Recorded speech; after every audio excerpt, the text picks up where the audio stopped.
Kwa wema wako uliniumba, kwa neema yako uliniokoa.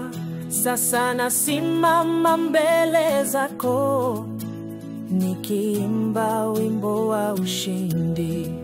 Katika vita vya rohoni, wewe ni ngao yangu ya kweli.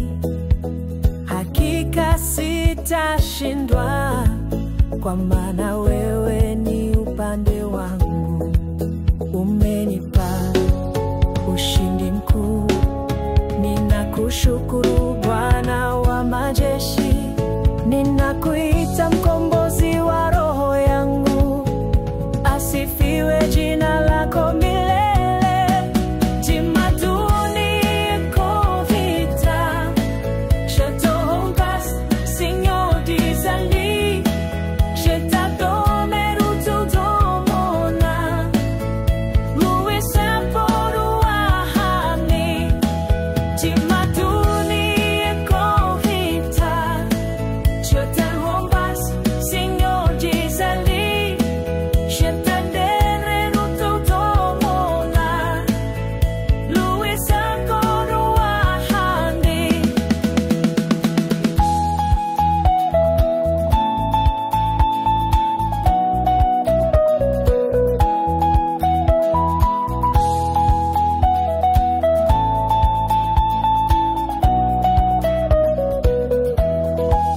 Katika vita vya rohoni, wewe ni ngao